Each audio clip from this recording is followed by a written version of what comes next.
What happens after you have invested in a dating process or a dating relationship, and then you get a no? I mean, you were there, everything was going on well, and you're both feeling connected, and then the other party shows up and tells you, probably, this was good, I like you as a person, I like your qualities, but I don't think this will work for me. Or they may come back and say, I have reconnected with someone, we had something a few years ago, and I want to give that relationship a shot or a trial. Or better still, they may come back and say, I feel like you're too good for me. Nothing negative has happened in the relationship. There's no point where you have wounded each other. It was all good, and then you have been told no.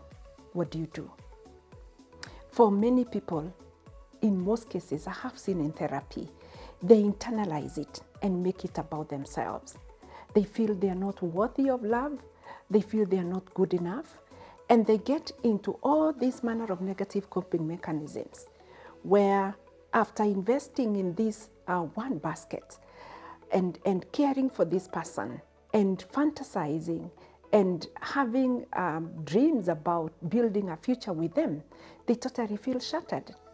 They feel they cannot continue without them. Some people actually get suicidal and they would want to even end their life because they have colored their life and centered their life around this relationship. They had allowed the relationship to define them. So this becomes such a negative message for them.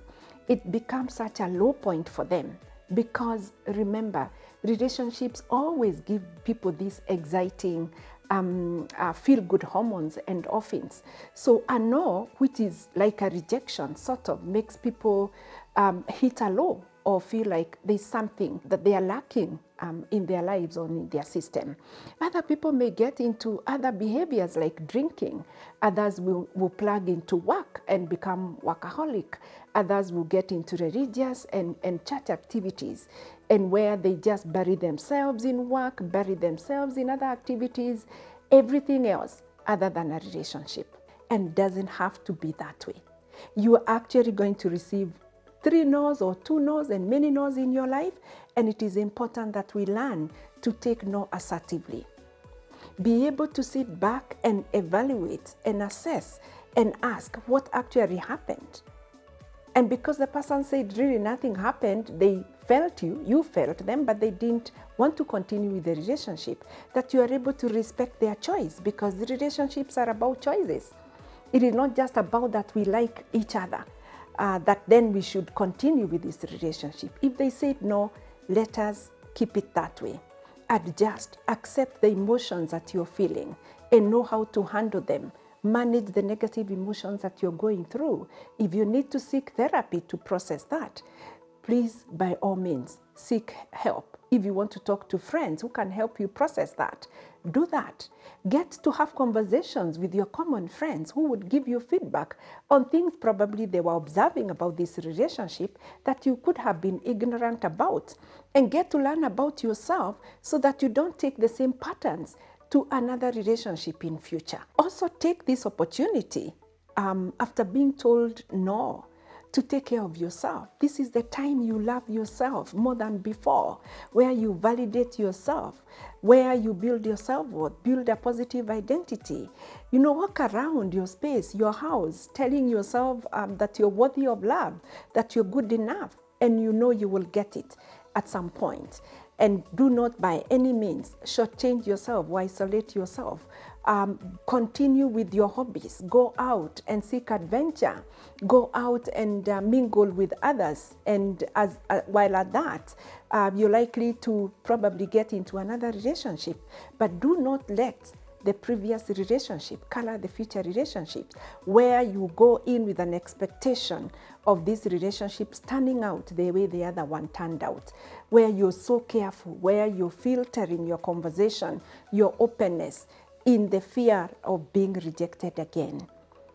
Free yourself from the previous relationship, be resilient, and take this for what it is. Take the new relationship for what it is.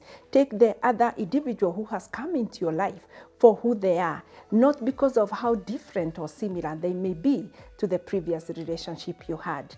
Be careful to set healthy boundaries so that when you choose to be vulnerable again and remain open-minded, then you're able to learn more about yourself and even how you'd want to connect with the future individuals who may come into your life seeking to date you or to be in a relationship with you.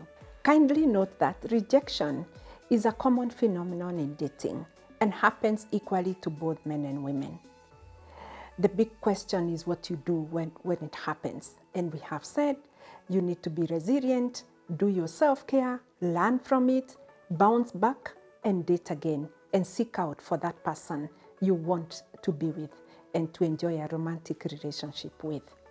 Thank you for watching and listening.